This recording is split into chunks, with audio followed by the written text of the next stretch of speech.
புதிய யுகம் எஃப்எம் ஸ்டேஷன்ல கேட்க ஆரம்பிச்சிருக்கீங்க. இனியா என்று with me Anandhi and Varun. வணக்கம், குட் மார்னிங். வணக்கம். இன்னைக்கு வந்து உங்களுக்கு ரொம்ப பிடிச்ச நாள் வருண். நீங்கள் வந்து டீப்பாக திங்க் பண்ணுற மாதிரியான ஒரு நாள். இன்னைக்கு இந்த நாளில் லாகின் பண்ணோடனே இந்த மாதிரியான கமெண்ட்லாம் பண்ணிட்டு இருக்கீங்க நீங்கள்? சீரியஸா? ஏன்னா நீ அந்த மாதிரி தான் பண்ணுவேன். நீ சொல்வேல, என் பிக்சருக்கு லைக் கொடுத்தே இல்லை அப்படின்னு எப்படி மிரட்டி மிரட்டி கேட்பேன்ல. ஸோ வந்து சோஷியல் மீடியாவில் எப்படி உன்ன மாதிரியான மக்கள்லாம் வந்து அடிக்ட் ஆயிருக்காங்க அப்படின்னு போய் தான் நான் பேச போகிறேன். என்னங்க எப்படி சொல்லிட்டீங்க? நிறைய பேர் எத்தனை பேர் தெரியுமா என்கிட்ட வந்து please like my profile picture யா அப்படின்னு போட்டு ஸ்மைலிலாம் போட்டு அனுப்புவாங்க. நான் அதெல்லாம் கண்டுக்கவே மாட்டேன். ஆனால் நான் எப்போ ப்ரொஃபைல் பிக்சர் போட்டனாலும் நான் இந்த மாதிரி லைக்லாம் கேட்கறது இல்லை. ஆனால் என்னோட பிக்சர் எப்படி இருக்கு பாத்தியா நீனு அப்படின்னு சொல்லிட்டு நானே வந்து காட்டிடுறது. இல்லையே, நான் அப்படி பார்த்ததுக்கப்புறம் கூட கேட்பேன், பார்த்துட்டு லைக் பண்ணாமலையா போன அப்படின்னு மிரட்டி வேற கேட்பியே. ஏன் இப்படிலாம் சொல்றீங்க? எத்தனை வாட்டி நீங்க என்கிட்ட கமெண்ட் பண்றா அப்பதான் என்னோட பிக்சருக்கு நிறைய லைக்ஸ்லாம் வரும் அப்படின்லாம் சொல்லிருக்கீங்க. அதெல்லாம் நான் வெளில மாடி விட்டுருக்கேன்னா இப்போ எதுக்கு நம்ம தேவையில்லை நாலு பற்றி பேசிட்டு இருக்கோம். சோஷியல் மீடியா அப்படிங்கிறது சோஷியலாக பல விஷயங்கள் இருக்கிற ஒரு இடம். சோஷியலாக எல்லாரும் வந்து அங்கே வந்து சோஷியலாக பழகிற ஒரு இடம். ஸோ நீ நானும் மட்டும் இல்லை, அங்கே நிறைய பேர் இருக்காங்க. ஸோ சோஷியல் மீடியா பற்றி நமக்கு வந்து விவரமாக தெரிய வேண்டாமோ? ஹலோ, சோஷியல் மீடியானா வந்து பல பேர் இருக்காங்க, அவங்கள பற்றியும் பேசணுன்றீங்க. ஆனால் சோஷியல் மீடியானா நான் என்ன மட்டும் தானே வெளிப்படுத்திக்கணும். அப்படிலாம் கிடையாது. நான் அது வந்து சோஷியலாக நீ பழகிறதுக்கும் சொசைட்டியில் உன்னை இன்ட்ரடியூஸ் பண்ணி வச்சுக்கிறதுக்கும் உன்னோட பிராண்டை டெவலப் பண்ணுறதுக்கும் நீ யூஸ் பண்ற. பட் அதையும் தாண்டி இன்னும் பல விஷயங்களுக்குலாம் வந்து சோஷியல் மீடியாவை யூஸ் பண்றாங்க. அப்படியா? அதெல்லாம் தெரியாம பாருங்களேன், கடந்த 10 வருஷமா யூஸ் பண்ணிட்டு இருக்கோம் இதெல்லாம். சீரியஸா ஆர்குட்ல ஆரம்பிச்ச அந்த பயணம் ஃபேஸ்புக் வரைக்கும் போயிட்டு இருக்கு. இன்னும் போவோம், எப்பவுமே போவோம் அப்படிங்கிறது வந்து வேற வழியே இல்லாத உண்மை அப்படிங்கிறது தெரிஞ்சிச்சு. பட் எனிவே ஒரு மீம் அப்பப்போ போடுவாங்க, ரொம்ப பழசு தான். ஃபேஸ்புக் ஒரு கதவு இருக்கும், எக்ஸிட்க்கு வந்து கதவே இருக்காது அப்படின்னு ஒன்று போடுவாங்க. இந்த மாதிரி எல்லா சோஷியல் மீடியாக்களும் போயிட்டு வெளில வர முடியாம கூட நிறைய பேர் இருப்பாங்க. பட் எல்லா சோஷியல் மீடியாவும் நம்ம வந்து தவிர்க்க முடியாம யூஸ் பண்ணிட்டு இருக்கோம் அப்படின்னு சொல்லலாம். ஆனா மைண்ட் அப்படிங்கிற சோஷியல் மீடியாவை வந்து வேர்ல்டு ஃபுல்லாக வந்து ஒரு வைஃபை மாதிரி நம்ம ஸ்ப்ரெட் பண்ணோம்னா ஒரு முத்திரை கற்றுக்கிட்டே ஆகணும். பார்க்கலாம். புதுயுகம் நேயர்களுக்கு வணக்கம். முத்திரைகள் பலவற்றை நாம் தொடர்ந்து பார்த்து கொண்டிருக்கிறோம். அந்த வரிசையில் இன்று நாம் பார்க்க இருப்பது சட்ட முத்திரை. இந்த முத்திரையினுடைய நோக்கம் அப்படின்னு பார்த்தீங்கன்னா, முதுகெலும்பு, அதாவது நம்ம உடம்பில் இருக்கக்கூடிய முக்கியமான தொடர் எலும்புகளில் முதுகெலும்பு முக்கியமானது. 33 எலும்புகளினுடைய கோர்வையில் இருக்கக்கூடிய இந்த அமைப்பு பலவிதமான பலன்களையும் இயக்கங்களையும் நமக்கு ஏற்படுத்தி தரக்கூடிய வல்லமை பெற்றது. இந்த எலும்புகளில் ஏற்படக்கூடிய சிறு சிறு மாற்றங்கள் கூட நம்மளுடைய முழு இயக்கத்தையும் கட்டுப்படுத்தக்கூடியவையாக இருக்கும். மனதையும் கட்டுப்படுத்தக்கூடியது, உடலையும் கட்டுப்படுத்தக்கூடிய வல்லமை பெற்றது இந்த முதுகெலும்புகளினுடைய சிறு சிறு மாற்றங்கள். எனவே சட்ட முத்திரை என்பது நமது முதுகெலும்புகளில் ஏற்படக்கூடிய பிரச்சனைகளையும் அதன் மூலமாக மனதளவில் ஏற்படக்கூடிய மாற்றத்திற்கான தீர்வுகளையும் தரக்கூடிய வல்லமை வாய்ந்தது. இந்த சட்ட முத்திரை பயன்படுத்துவதன் மூலமாக 33 எலும்பு தொடர்களினால முதுகெலும்பில் என்ன விதமான தொந்தரவுகள் இருந்தாலும் விரைவில் குணமடைய உதவி புரியும். இந்த முத்திரை எப்படி செய்கிறது அப்படின்னு பாருங்கள். உங்களுடைய கை விரல்களில் சுண்டு விரலும் நடுவிரலும் பெருவிரலின் நுனியில் தொட்டு ஒரு வட்ட வடிவம் உருவாக்கி மற்ற 2 விரல்களையும் நீட்டி வைக்க வேண்டும்.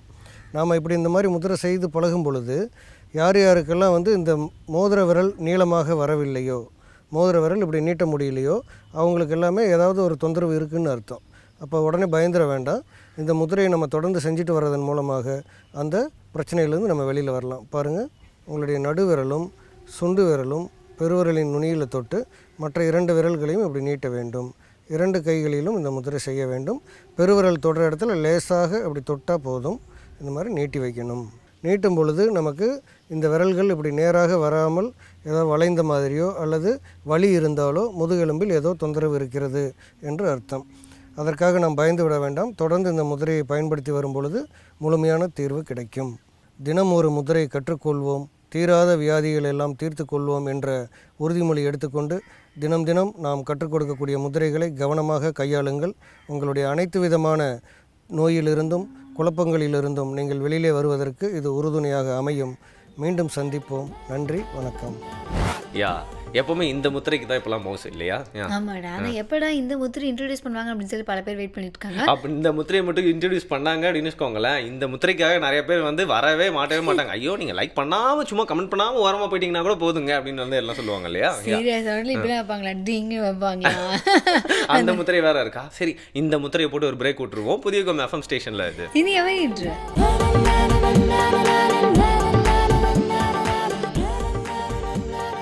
வெல்கம் பேக் புது யுகம் எஃப்எம் ஸ்டேஷனில் கேட்டிருக்கீங்க. இனியும் என்று with me Anandhi and Pavan. இன்னைக்கு என்ன பண்ண போகிறோம் அப்படின்னா, நம்மளோட ஷோவை நம்மளே லைக் பண்ணாட்டி எப்படி மற்றவங்க லைக் பண்ணுவாங்க? அதனால நம்ம ஒவ்வொரு பகுதியிலையும் யார் யார் வரப்போகிறாங்க எல்லாத்துக்கும் நம்ம வந்து ஒரு லைக் பண்ண போகிறோம். இப்படி தான் எல்லாருமே சொல்லிட்டு நம்ம ப்ரொஃபைல் பிக்சரை நம்மளே லைக் பண்ணலாம், எப்படிங்க எல்லாம் லைக் பண்ணலாம் சொல்லிட்டு ஃபர்ஸ்ட் லைக்கே அவங்க போட்டுக்கிறாங்க. ஆமாடா, பார்க்கறதுக்கே ரொம்ப பரிதாபமாக இருக்குது. தானே ஒரு ஸ்டேட்டஸ் போட்டுப்பாங்க, அப்புறம் அவங்களே ஒரு லைக்கும் கொடுத்துப்பாங்க, வெயிட் பண்ணிட்டு இருப்பாங்க யார் அடுத்த லைக் பண்ணுறாங்க. ரொம்ப பேத்தட்டிக் இல்லையா? பட் எனிவே இதெல்லாம் வந்து ஒரு காமெடி மாதிரி நம்ம பேசிட்டு போனாலும் வந்து ஒருத்தரோட ஃபீலிங்ஸ் ஒருத்தருக்கு நம்ம சீரியஸ் இல்லைப்பா. பட் கும்பவாதம் அப்படின்னு ஒரு பிரச்சனை வந்திருக்கான். இந்த கும்பவாதத்தை பற்றி நான் கேள்விப்பட்டது இல்லை, எனக்கு தான் தெரியும். பட் கும்பவாதத்துக்கு ஒழுங்காக ஒரு பேஜ் ஆரம்பிச்சு நிறைய பேர் அதை லைக் பண்ணியிருந்தாங்கன்னா அது எவ்வளோ ஃபேமஸ் ஆயிருக்கும் இல்லையா?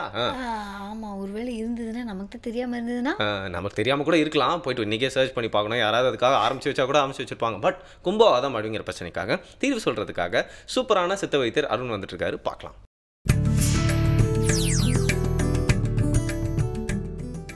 நலம் அன்புடன் பகுதியில் இன்றைக்கு நாம் பார்க்கக்கூடிய நோய் கும்பவாதம். கும்பவாதம் அப்படிங்கிறது வந்து தோள்பட்டை வலியை வந்து குறிப்பிடும். தோள்பட்டை வலிக்கு ஏன் கும்பவாதம் அப்படின்னு பேர் வச்சாங்கன்னா, பொதுவாக வாத நோய்கள் 80 நம்ம வந்து குறிப்பிடுவோம். யூஹிமணி வந்து 80 வகையான வாத நோய்கள் வந்து குறிப்பிட்டிருக்கிறாரு. ஒவ்வொரு உறுப்பு சார்ந்த நோய்களுக்கு வந்து அதற்குரிய பெயர்கள் வந்து வைப்பார். இப்போ கும்பவாதம் அப்படிங்கிறது வந்து ஏன் தோள்பட்டை வலியை குறிக்குதுன்னா, அவங்க வந்து குடத்தை தூக்குற மாதிரி அவங்கள வந்து கையை தூக்க முடியாது. இப்போ கும்பம் தலையில் இருக்குது, ஒரு கரம் தலையில் இருக்குது, இல்லை குடம் தலையில் வச்சுருக்கிறோன்னா கையை இப்படி வந்து உயர்த்தி பிடிக்கக்கூடிய ஒரு சூழ்நிலையை வந்து அவங்களால செய்ய முடியாது. அந்த கையினுடைய செயல்பாடுகள் வந்து குறிப்பிட்ட அளவோடு நின்றும். இந்த அளவுக்கு வந்து அவங்க வந்து கையை தூக்க முடியாது, கையை சுழற்ற முடியாது, பின்புறமாக கையை கொண்டு வர முடியாது, மேல்புறமாக கையை தூக்க முடியாது. அந்த மாதிரியான அந்த தோள்பட்டையோட செயல்திறன் குன்றுவதனால கையை உயர தூக்க முடியாமல், கும்பத்தை பிடிக்க முடியாமல் இருக்கக்கூடிய அந்த வாதத்தை தான் கும்பவாதம் அப்படின்னு வந்து குறிப்பிடுவாங்க. ஒரு நோய்க்கு பேர் வைக்கணுங்கிறது கூட ஒரு அர்த்தத்தோடு இருக்கணும், அதுக்கு ஒரு புரிதல் இருக்கணுங்கிற மாதிரி யோசித்து தான் சித்தர்கள் எல்லா நோய்க்குமே பேர் வச்சுருக்காங்க. அதற்கு தான் இந்த தோள்பட்டை வலிக்கு வந்து கும்பவாதம் அப்படிங்கிறதுக்கு வந்து இதற்கு ஒரு முக்கியமான பேராக இருக்குது. இந்த நோய் ஏன் ஏற்படுது அப்படின்னு கேட்டிங்கன்னா, நாட்பட்ட நீரிழிவு இதனால் அவதிப்பட்டுருக்காங்க அப்படின்னா, அந்த நாட்பட்ட நீரிழிவில் அவங்களுக்கு சர்க்கரையின் அளவு இயல்பாக இல்லாமல் அதிகரித்தும் குறைந்தும் இயல்பு நிலையில் இருந்தும் அந்த மாதிரியான ஒரு ஃப்ளக்சுவேஷன்லேயே இருந்ததுன்னா அவங்களுக்கு வந்து இந்த தசை சார்ந்த அந்த தோள்பட்டை வாதம் வர்றதுக்கு வந்து முக்கியமான ஒரு காரணமாக இருக்கும். இந்த கும்பவாதம் ஏற்பதற்கு நாட்பட்ட நீரிழிவு வந்து ஒரு காரணமாக இருக்கும். கழுத்து வலியினால் தொடர்ந்து அவதிப்படுறவங்க அதை தொடர்ந்து தோள்பட்டை வலி வர்றதுக்கும் அது ஒரு முக்கியமான காரணமாக இருக்கும். இயல்பாக வாத நோய்கள் எல்லாமே எந்த ஜாயிண்ட் வீக்காக இருக்கோ அந்த ஜாயிண்ட்டை பற்றி வரும் நான் முன்னரே குறிப்பிட்டிருக்கிறேன். அதே மாதிரி ஆகி இந்த வாத நோய்களில் ஒன்றான இந்த கும்பவாதமும் இப்போ இயல்பாக இருக்கக்கூடிய இந்த இப்போ வலதுகையை அதிகமாக யூஸ் பண்ணி நம்ம எழுதுகிறவங்க, இல்லை அந்த அதிகமாக பைக் ஓட்டுறவங்க, இந்த மாதிரியான பிரச்சனைகளுக்கும் ஏதாவது ஒரு தாக்குதல், ஒரு வர்ம காயம் ஏற்பட்டிருந்தால் கூட அந்த இயல்பான நிலையில் வீக்காக இருக்கக்கூடிய அந்த தோள்பட்டையை பற்றி இந்த வாத நோய் வர்றதுக்கு நிறைய வாய்ப்புகள் இருக்குது. பொதுவாக வாதம் அதிகரிக்காமல் இருக்கிறதுக்கு அதற்குரிய செயல்களை வந்து நம்ம செஞ்சுட்டோம்னாலே இந்த வாத நோய்கள் வருவது வந்து தவிர்க்க முடியும். பொதுவாக நம்ம புளிப்பு சார்ந்த உணவுகளை வந்து குறைச்சிக்கிறது, சாப்பாட்டெலாம் நம்ம இப்போ பயன்படுத்திகிட்டு இருக்கிற புளியை வந்து முற்றிலும் நீக்கிட்டு கோடம்புளியை பயன்படுத்துறது. இப்போ பயன்படுத்திகிட்டு இருக்க புளி வந்து அதிகமான சூட்டை தரக்கூடியது, வாத நோயை அதிகரிக்க செய்யக்கூடியது. 40 வயசுக்கு மேற்படும்போது இந்த மாதிரியான நோய்கள் வாத ரோகங்கள் வர்றதுக்கு முக்கியமான காரணமாக இருக்கும். நம்மளுடைய பாரம்பரிய புளி வந்து இந்த புளி இல்லை, கோடம்புளி தான் நம்மளுடைய பாரம்பரிய புளி. கோடம்புளிங்கிறது கார்சினியா காம்போஜியா அப்படின்னு சொல்லுவாங்க. நாட்டு மருந்து கடைகள் எல்லாத்துலேயுமே கிடைக்கும். அந்த புளியை பயன்படுத்தும் போது இந்த மாதிரியான வாத நோய்களுக்கு முதன்மையான மருந்தாகவே அந்த புளி பயன்படும். இந்த புளி நோயை ஏற்படுத்துறதுக்கு ஒரு முக்கியமான காரணமாக இருக்கும். இப்போ புளிப்பு சார்ந்த மாங்காய், கிழங்குகள், மாவு பொருட்கள் இதையெல்லாம் தவிர்க்கும் போதும் இந்த நோயிலேருந்து நம்ம ஒரு 50% அந்த உணவு கட்டுப்பாடு மூலமாகவும் இந்த தவிர்க்கிறது மூலமாகவும் இந்த 50% இதிலேருந்தே நம்ம வந்து அந்த நோயிலேருந்து விடுபட முடியும். இதற்குரிய மருந்துகள் பார்க்கும்போது முதன்மையாக இதற்குரிய மருந்துகள் பார்க்கும்போது வாதத்தை குறைக்கக்கூடிய, செரிமானத்தை தூண்டக்கூடிய, இயல்பாக இருக்கக்கூடிய இஞ்சியிலேருந்து ஆரம்பித்து பூண்டு, வெந்தயம், மிளகு, சுக்கு இது எல்லாத்தையுமே நம்ம வந்து மருந்தாக வந்து பயன்படுத்திக்கலாம். அதாவது முதலுதவி மருந்தாக வந்து பயன்படுத்திக்கலாம். இதை உள்ளே சாப்பிடும்போதும் அதற்குரிய அந்த இயல்பான முறையில் செரிமானம் ஆகி வாதம் அதிகரிக்கக்கூடிய அந்த சூழ்நிலையை வந்து கண்ட்ரோல் பண்ணி அந்த நோயை வந்து இயல்பான முறையில் குறைக்கும். இன்னும் முக்கியமாக சொல்ல போனோம்னா, இந்த நோய் வருவதற்கு காரணம் அப்படின்னு சொல்லும்போது நீரிழிவு வியாதியாக இருந்ததுன்னா அந்த நீரிழிவை கண்ட்ரோல் பண்ணக்கூடிய சித்த மருந்துகளை எடுக்கும்போதும் இந்த நோயிலேருந்து முற்றிலுமாக வெளிவர முடியும். வெளி மருந்து இந்த நோயிலேருந்து ரொம்ப முக்கியம். அதாவது தொக்கணம்னு சொல்லுவோம். தொக்கணம்ங்கிறத வந்து மசாஜ் அப்படின்னு சொன்னது வந்து இதனுடைய ஆங்கில பதமாக இருக்கும். தோலை அணைத்து செய்வது வந்து தொக்கணம். முன்னாடி வந்து அரசர்களை வந்து தொக்கணம் செய்கிறதுக்குனே மல்லர்களை வச்சுருப்பாங்க. ஒவ்வொரு வாரத்துக்கு ஒரு நாளாவது அவங்க வந்து தொக்கணம் செஞ்சு அந்த வாயுவை வெளியேற்றுறதுக்கு வந்து ஒரு முக்கியமான காரணமாக இருக்கும். அந்த தொக்கணத்தை வந்து தேரையர் குறிப்பிடும்போது வாயு குறையும் அப்படிங்கிற மாதிரி சொல்லியிருப்பார். தொக்கணத்தால் ரத்தம், தோல், ஊன் இவைகளுக்கு மிக்க சமுக்கியம், சமீரனும் போம் அப்படின்னு சொல்லுவார். சமீரன்கிறது வந்து இந்த வாயுவை வந்து குறிப்பிடும். ரத்தம், தோல், ஊன் இது எல்லாம் தொடர்புடைய நோய் தான் இந்த தோள்பட்டை வாதம்னு சொல்லக்கூடிய இந்த கும்பவாதம். இதை நீக்குவதற்கு இந்த தொக்கண சிகிச்சையை முறையான சித்த மருத்துவர்கள்ட்ட செஞ்சிங்கன்னா அவங்க வர்மக்கலையோடு சேர்ந்து இந்த தொக்கண சிகிச்சையை வந்து செய்வாங்க. அதன் மூலமாக இந்த கும்பவாதத்திலேருந்து முற்றிலுமாக வெளிவர முடியும். உள் மருந்துகளாக நீரிழிவு வியாதி காரணமாக இருந்தால் நீரிழிவை கண்ட்ரோல் பண்ணக்கூடிய ஆவாரை சார்ந்த மருந்துகளை உள்ளுக்கு கொடுப்பாங்க. வலியை குறைக்கக்கூடிய அமுக்குரா கிழங்கு சூரணம் சார்ந்த மருந்துகளை வந்து உள்ளுக்கு மருந்தாக கொடுப்பாங்க. இந்த மாதிரியான மருந்துகள் மூலமாகவும் நம்ம வந்து வெளிவர முடியும். வீட்டில் இருக்கக்கூடிய மருந்து அப்படின்னு பார்த்திங்கன்னா நீங்களே இந்த அமுக்குரா சூரணத்தை வந்து செய்ய முடியும். இந்த அமுக்குரா சூரணத்தை வந்து நீங்களே சாப்பிட்டு பார்த்து வாதத்தை குறைக்கக்கூடிய உணவு முறைகள்லையும் இந்த புளியை குறைக்கக்கூடிய அதாவது மாதிரி பசிச்சு சாப்பிடக்கூடிய அந்த சூழ்நிலையெல்லாம் ஏற்படுத்தி நல்லெண்ணெயை கற்பூரம் சேர்த்து காய்ச்சி இல்லை தேங்காய் எண்ணெய் கற்பூரம் சேர்த்து காய்ச்சி கற்பூராதி தைலமாக அதாவது ஓமத்தை லேசாக வறுத்துக்கிட்டு தேங்காய் எண்ணெயில் நீங்கள் போட்டு அந்த ஓமம் மிதக்கிற சூழ்நிலையில் செவந்து மிதக்கிற சூழ்நிலையில் இறக்கி வச்சுட்டு அதில் கற்பூரத்தை இறக்கின பிறகு கற்பூரத்தை போட்டு மூடி வச்சிட்டிங்கன்னா அதான் கற்பூராதி தைலம்னு பேர். அந்த தைலத்தை தேய்ச்சி நீங்களே மசாஜ் பண்ணி பார்க்கலாம். இப்போ ஆரம்ப நிலையில் இருக்குது, ஆரம்பித்து 2-3 நாள் தான் இருக்குன்னா இந்த மாதிரியாக வீட்டிலேயே நீங்கள் செய்யக்கூடிய மசாஜ் மூலமாகவே இந்த நோயிலேருந்து வெளிவர முடியும்.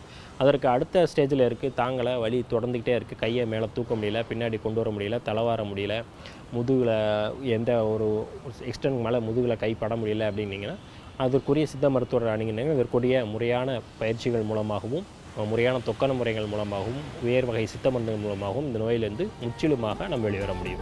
கும்பவாதம் அப்படிங்கிற பிரச்சனைக்கு உண்டான தீர்வு பார்த்தாச்சு. ஆனால் நெக்ஸ்ட் வந்து பார்த்தீங்கன்னா வந்து CW லெட் பீட்டர் அவர் என்ன சொல்கிறாரு அப்படின்னா அவர் சொல்கிற விஷயம் வந்து என்றைக்கோ சொல்லியிருக்காரு போல இருக்குது. பட் இன்னைக்கு வந்து அது செம்மையாக சுட்டாதுன்னு சொல்லலாம். நம்ம என்ன ஷேர் பண்ணிக்கிறோமோ மற்றங்கிட்ட அதுதான் நம்மளோட அடையாளம், அதுதான் ஃபேஸ் ஆஃப் அஸ் அப்படிங்கிற மாதிரி சொல்கிறாரு. ஸோ நம்ம ஷேர் பண்ணிக்கிற விஷயங்கள்லாம் அப்படியா இருக்குது, கொஞ்சம் கூட யோசிக்காமல் நம்ம பாட்டு எதெல்லாம் ஷேர் பண்ணிக்கிட்டே இருக்கோம்.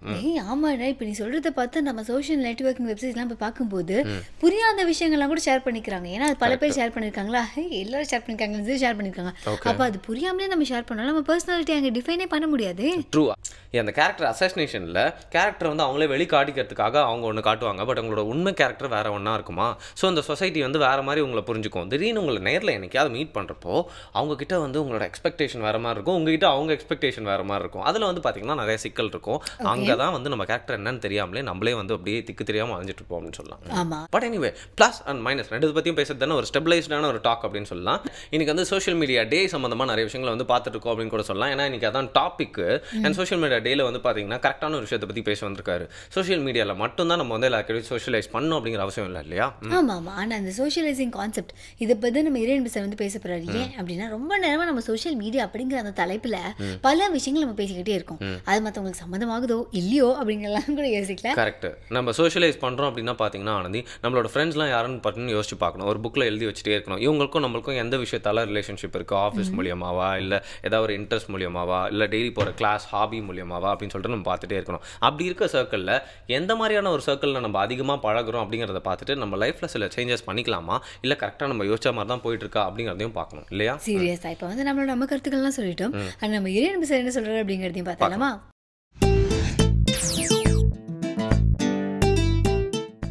இந்த சோஷியலைசேஷன் அப்படிங்கிற ஒரு கான்செப்ட் வந்து இந்த அப்பர் மிடில் கிளாஸில் அதிகமாக இருக்கக்கூடிய ஒரு விஷயம்.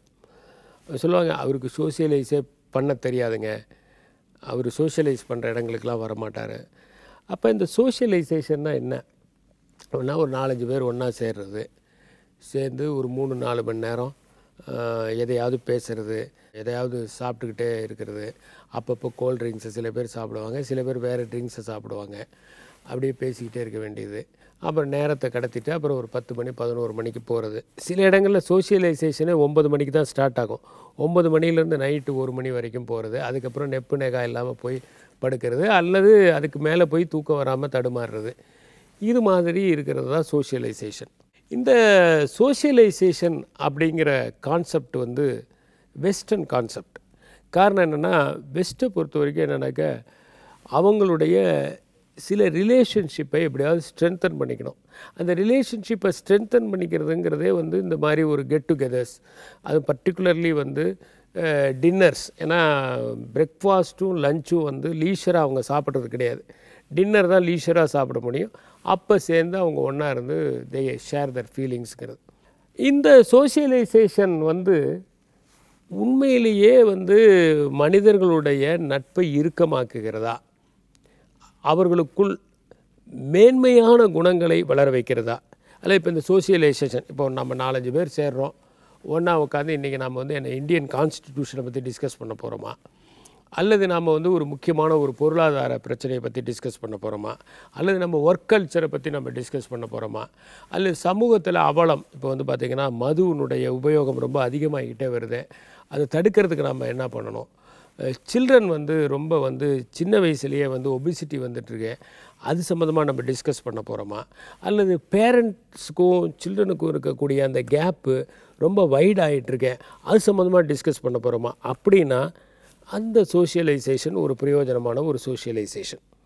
ஆனால் நம்ம என்ன பண்ணணும்னா எல்லோரும் சேர்ந்து உட்காந்துட்டு அடுத்தவங்களை பற்றி பேசுகிறது, இட்ஸ் ஜஸ்ட் காசிப்பிங். அவன் இப்படி, இவன் இப்படி, அவன் அங்கே போயிட்டுருக்கான், இவன் இங்கே போயிட்டுருக்கான், அவன் இவர்கிட்ட க்ளோஸாக இருக்கான், இவர்கிட்ட க்ளோஸாக இருக்கான், அவன் இவன் புதுசாக வீடு வாங்கியிருக்கான், அவன் கார் வாங்கியிருக்கான், அவன் அப்படி சம்பாரிச்சிருக்கான், இவன் இப்படி சம்பாரிச்சிருக்கான். இது மாதிரி இன்னொன்று நோன் பர்சனாலிட்டிஸ் ரொம்ப பாப்புலராக இருப்பாங்க, அவங்களுக்கு நம்ம யாருன்னே தெரியாது, நமக்கு அவங்கள தெரிஞ்சிருக்கோம், உடனே அவங்கள பற்றி பேசுகிறது, அவங்க லைஃப் இப்படி, இவங்க லைஃப் இப்படி, எல்லாமே வேஸ்ட்டு. அப்போ அந்த ஒருத்தர் எந்திரிச்சு போனோடனே அவரை பற்றி மற்றவங்களாம் பேச ஆரம்பிச்சிடுவாங்க. ஒருத்தர் நாங்கள் கொஞ்சம் வீட்டில் வேலை இருக்குன்னு போனோடனே எவர் போனாரோ அவரை பற்றி பேசுகிறது, இதுதான் இந்த socialisation. It's waste of time. இதனால் என்ன பிரயோஜனம்? இந்த சோஷியலைசேஷனால் ஹெல்த் ஸ்பாயில் ஆகும், மணி ஸ்பாயில் ஆகும், டைம் ஸ்பாயில் ஆகும், வேறு எதுவுமே ஆகாது. இது மூலம் பெரிய ஃப்ரெண்ட்ஷிப்பும் வராது. ஏன்னு கேட்டால் இது எல்லாமே வந்து ஒரு ஃபால்ஸான ஒரு ரிலேஷன்ஷிப். உண்மையான ரிலேஷன்ஷிப்புக்கு அடிக்கடி பார்க்கணும் பேசணுங்கிற அவசியமே இல்லை. அவங்க எப்போ சந்தித்தாலும் ஒரு அரை மணி நேரத்திலேயே ரொம்ப ஆத்மார்த்தமான சந்திப்பு இருக்கும். ஒரு 2 நிமிஷம் ஃபோன்லேயே ஒரு அக்கறையான விசாரிப்பு இருக்கும். அதுக்கு ஒரு 3 மணி நேரம் 4 மணி நேரம் உட்காந்து பேசணுங்கிற அவசியம் இல்லை. இந்த மாதிரி கூடுறவங்க எல்லாருமே பார்த்திங்கன்னா இன்னொரு பகுதியில் ஒருத்தருக்கு ஒருத்தர் ரொம்ப பொறாமையோடு இருப்பாங்க. யார் எப்போ விடுவாங்கன்னு காத்துக்கிட்டு தான் இருப்பாங்க. இவங்க யார்கிட்டையும் உண்மையான ஒரு நட்பு இருக்காது, உண்மையான அன்பும் இருக்காது. எல்லாமே செயற்கையான சிரிப்பு. அந்த சிரிப்பை நீங்கள் ரெக்கார்ட் பண்ணி கேட்டிங்கன்னா அது ஒரு உண்மையான சிரிப்பாக இருக்காது. நீங்கள் ஒருத்தர் புன்னகைக்கிற போதே கரெக்டாக கண்டுபிடிச்சிடலாம் இது ஜெனியூனான ஸ்மைலா இல்லையான்னு. அது ஒரு ஃபால்ஸ் ஸ்மைல், ஆர்டிஃபிஷியலாக இருக்கும். ஆர்டிஃபிஷியலான சிரிப்பு, ஆர்டிஃபிஷியலான ஜோக்கு, ஆர்டிஃபிஷியலான நலம் விசாரிப்பு, நல்லா இருக்குன்னு சொல்கிறது கூட ஒரு செயற்கையாக இருக்கும். ஐ லவ் இட் அப்படிம்பாங்க. இது எல்லாமே ஒரு போலித்தனம். இந்த சோஷியலைசேஷனால் என்ன பிரயோஜனம் ஆக போகுது? அதனால் கண்டிப்பாக சோஷியலைஸ் ஆகணும் அப்படிங்கிறதெல்லாம் தேவையில்லை. இதில் ஒன்றும் பெரிய இன்டலெக்சுவல் டிஸ்கஷன்ஸ்லாம் வரப்போகிறதில்லை. இதனால் ஒன்றும் பெரிய அறிவெல்லாம் ஆக போகிறதில்லை. இன்னும் சொல்லப்போனால் இது உடலுக்கும் கேடு, மனத்துக்கும் கேடு, பணத்துக்கும் கேடு. அப்போ உண்மையான சோஷியலைசேஷன் அப்படிங்கிறதுக்கு சோஷியலைசேஷனுங்கிற அந்த பேரே கிடையாது. அது என்னென்னா நண்பர்கள் சேர்வது, மகிழ்வது, நல்லவற்றை பகிர்ந்து கொள்வது, ஒருத்தருக்கு தெரிஞ்ச ஒரு விஷயத்தை ஒருத்தர் சொன்னார்னா எல்லாரும் ஆழமாக கவனிக்கிறது, அது சம்மந்தமாக சிந்திக்கிறது, அசை போடுறது, போன பிறகும் ஓ அவர் இப்படி சொன்னாரே அது எவ்வளோ ஒரு நல்ல விஷயம், ஓ அவர் அந்த புக்கை பற்றி சொன்னாரே அந்த புக்கை நம்மளும் வாங்கி படிக்கலாமே, அவர் ஒரு கான்செப்டை பற்றி சொன்னார் அந்த கான்செப்ட் நம்ம ஏதாவது இன்டர்நெட்டில் போய் பார்ப்போம், இன்னும் கொஞ்சம் தெளிவாக தெரிஞ்சுக்குவோம், அல்லது அவரையே அடுத்த முறை கேட்போம். இது எப்படி அவர் ஒரு விஷயம் சொன்னார், இதை எப்படி நம்ம லைஃப்பில் அடாப்ட் பண்ணலாம், அவர் சொன்னார் இந்த மாதிரி கூகுளில் இப்படி பண்ணாங்க 10%, அதை எப்படி நம்ம கம்பெனியில் பண்ணலாம், இப்படி நினைக்க அலாஷியன்கிற கம்பெனியில் தான் இந்த 10% ஃபஸ்ட்டு 20% ஃபஸ்ட்டு யூஸ் பண்ணாங்க, அது மாதிரி நாம் ஏன் பண்ணக்கூடாது, இப்படி நினைக்கிற ஒரு மனப்பான்மை வர்றது தான் ஒரு நல்ல ஒரு கலந்துரையாடலுடைய நோக்கம். அது இல்லாமல் ஒரு கேளிக்கைக்காக, நேரத்தை போக்குறதுக்காக, சும்மா ஒரு 3 மணி நேரம் 4 மணி நேரம் கூடணுங்கிறதுக்காக சந்திக்கிறதுங்கிறது வேஸ்ட்டு. இதுவும் டைம் ரொம்ப ப்ரீஷியஸ். இப்போ எங்கிட்ட யாராவது சோஷியலைசேஷன் பண்ணுறோன்னா செல்டம் ஐ கோ. அதனால் நான் சோஷியலைஸ் பண்ண தெரியாதவங்க அப்படின்னு சொன்னால் அதை பற்றி நான் கவலைப்பட்டதில்லை. ஏன்னா எனக்கு சோஷியலைஸ் பண்ணுறதுக்கு நேரம் இல்லை. I have lot of things to do, my hands are full. ரெண்டாவது, நானும் சோஷியலைஸ் பண்ணுறேன், ஆனால் யாரோட நான் சோஷியலைஸ் பண்ணுறேன்னா யாரிடமிருந்து நான் கற்றுக்கொள்ள முடியும், யாரிடம் உண்மையாக நான் பகிர்ந்து கொள்ள முடியும். அது உண்மையான ஜெனிவின் டாக், லிப் டு லிப் இல்லை, லிப் சர்வீஸ் கிடையாது. அது இதயத்திலிருந்து வெளிவருகிற வார்த்தைகளை இன்னொரு இதயம் கிரகித்து கொள்ளுகிற மாதிரி நடக்கிற பரிமாற்றம்.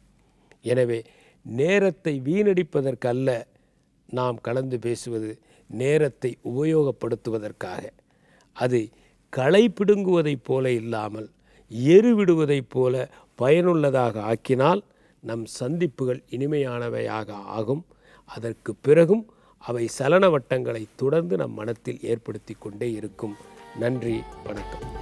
ஸோ இறையன்பு சார் வந்து அவரோட கருத்துக்களை சொல்லியாச்சு, நீ உன்னோட கருத்தை சொன்ன, நானும் எனக்கு தெரிஞ்ச ஒரு சில விஷயங்கள்லாம் சொன்னேன். ஸோ இந்த மாதிரியான கருத்துக்களை பகிர்ந்துக்கிறதுக்காக தான் சோஷியல் மீடியா இப்போ அதிக அளவில் வந்து பயன்படுத்துகிறாங்க.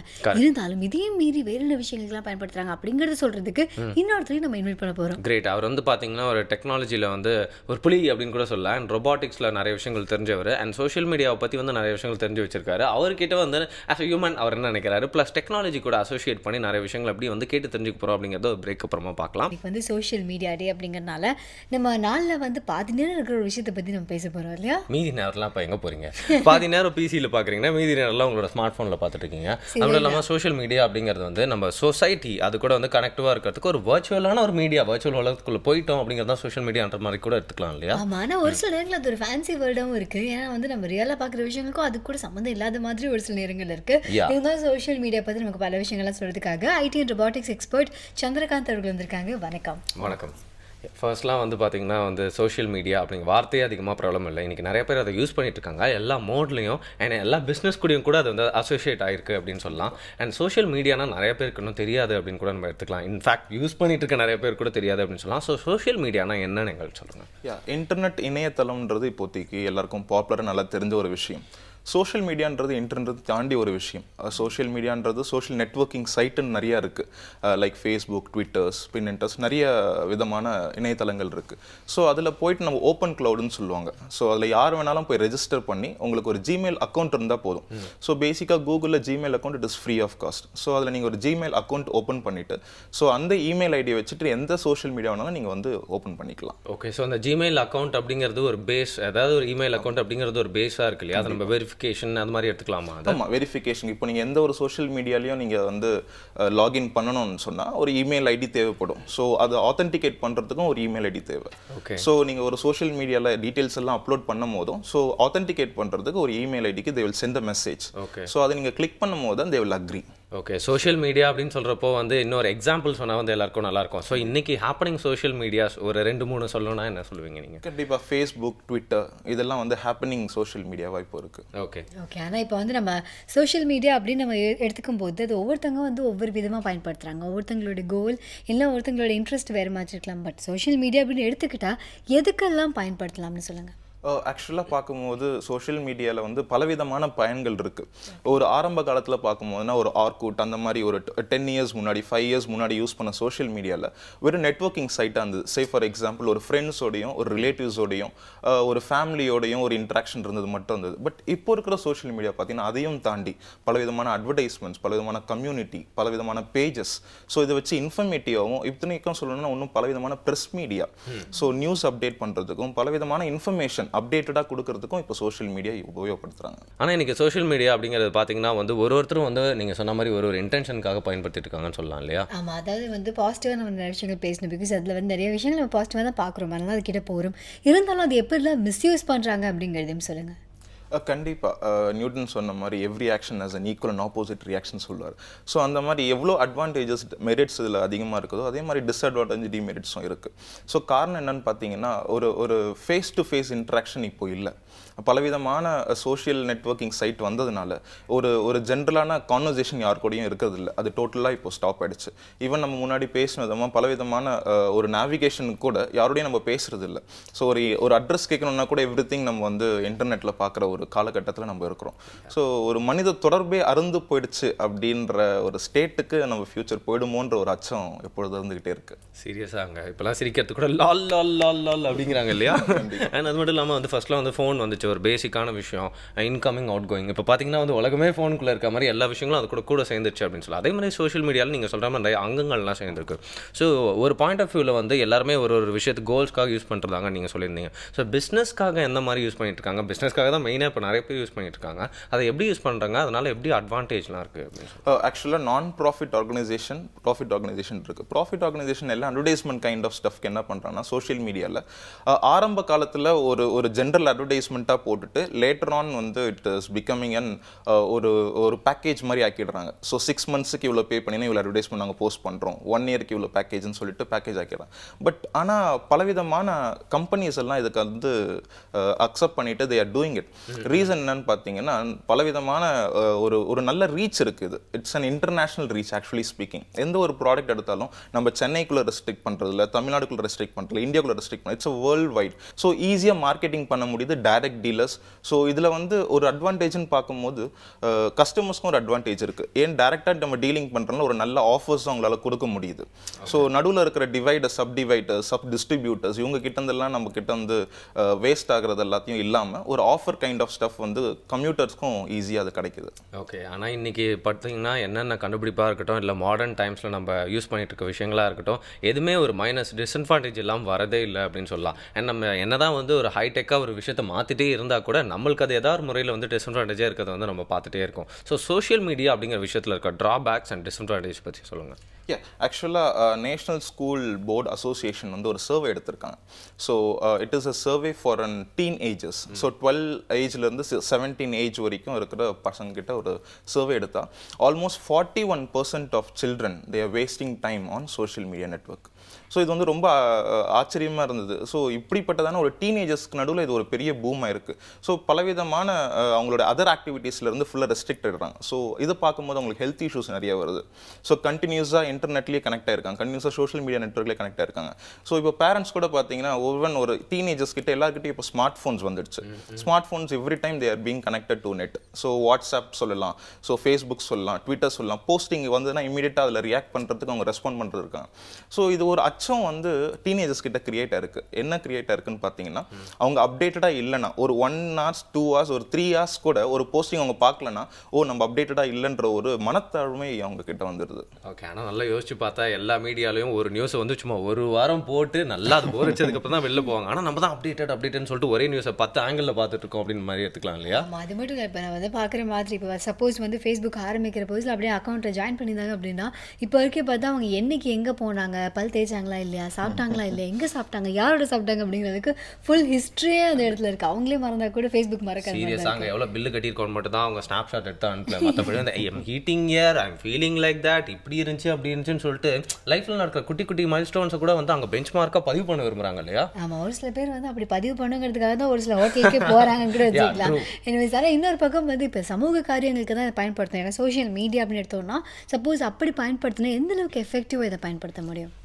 இப்போது ரீசெண்டாக பார்த்தீங்கன்னா பலவிதமான பொலிட்டீஷியன்ஸ் வந்து சோஷியல் மீடியா யூஸ் பண்ணுறாங்க. அவங்களுடைய கருத்துக்களை ரொம்ப பகிரங்கமாக ஒரு மீடியாவில் வெளிப்படுத்த முடியாததெல்லாம் சோஷியல் மீடியாவில் வெளிப்படுத்துகிறாங்க. உண்மையாக சொல்லணும்னா ஏன் வந்து சில விஷயமெல்லாம் வந்து அவுட்டில் like in terms of press மீடியாலேயோ இல்லை இன் டேர்ம்ஸ் ஆஃப் நியூஸ்லேயோ பேசும்போது பலவிதமான எதிர்ப்புகளும் அவங்களுக்கு ஒரு ஃப்ரீடம் ஆஃப் ஸ்பீச் இல்லைன்ற மாதிரி ஒரு ஃபீல் ரெஸ்ட்ரிக்ஷன் இருக்குது.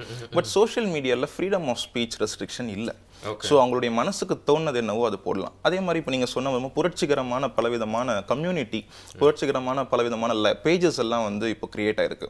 ஸோ அண்ணா ஹசாரே ஆக்சுவலாக சொல்லணும்னா ஆரம்ப காலத்தில் ஒரு சோஷியல் நெட்வொர்க்கில் ஒரு போஸ்டிங் ரொம்ப ஹார்டாக போட்டது தான், அதுக்கான லைக் போய் தான் பலவிதமான ஆக்டர்ஸ் கூட அதுக்கு சப்போர்ட் பண்ணிட்டு ஒரு பெரிய கம்யூனிட்டியாக அது வந்துச்சுன்னு சொல்லலாம்.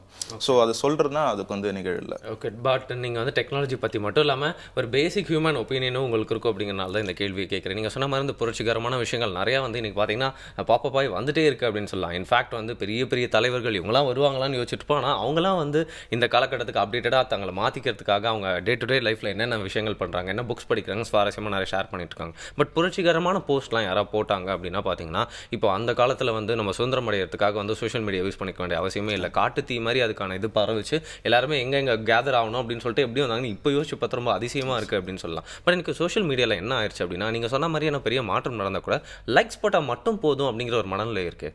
இல்லை ஆக்சுவலாக வந்து லைக்ஸ்ன்ற போது நம்மளுக்கு ஒரு ஜென்ரல் இன்ஃபர்மேஷன் கிடைச்சிது, எத்தனை பேர் இது சப்போர்ட் பண்ணுறாங்க அப்படின்றது தெரிஞ்சிருது. ஆக்சுவலாக ஒரு சராசரியான மனிதனுக்கு கிடைத்த சுதந்திரம்னு சொல்லலாம் இதை. ஒரு சராசரியான மனிதன் தன்னுடைய எக்ஸ்பிரஷன்ஸை ஒரு கருத்து வேறுபாடை இல்லைன்னா ஏதாவது ஒரு கருத்தை அவன் வந்து பகிரங்கமாக வெளிப்படுத்த முடியாது. ஆனால் அந்த சோஷியல் மீடியா அதுக்கான ஒரு பெரிய பிளாட்ஃபார்ம் கொடுத்துருக்கு. இப்போ ஏதாவது ஒரு கம்யூனிட்டி போஸ்ட்ல ஏதாவது போட்டாங்கன்னா அவங்களுடைய ஒரு சாதாரண மனுஷன் கூட தன்னுடைய expression of freedom of expression வந்து கொடுக்க முடியுது. ஓகே, ஆனால் எனக்கு இதில் இன்னும் கொஞ்சம் இன்டென்ஸாக டவுட் வருது அப்படின்னு பார்த்தீங்கன்னா, நான் லைக் போட்டேன்ப்பா எனக்கு போதும், நான் அதை ஷேர் பண்ணிட்டேன்ப்பா எனக்கு அது போதும், நான் பெருசாக சாதிச்சிட்டேன், என்னோட சமூக கடமை இங்கேயோட முடிஞ்சு போச்சு அப்படிங்கிற மாதிரி தான் எல்லாருமே நினச்சிட்டு இருக்காங்க. இன்ஃபேக்ட் வந்து இதை வந்து ஆதரித்து பேசுகிறவங்களும் பார்த்தீங்கன்னா ஹிப்போக்ரிட்டிக்கலாக அதுக்குள்ளே போயிருப்பாங்க அப்படின்னு நினைக்கிறேன். ஏன்னா அந்த சிஸ்டம்குள்ளே தான் நம்மளாம் இருக்கோம் இல்லையா.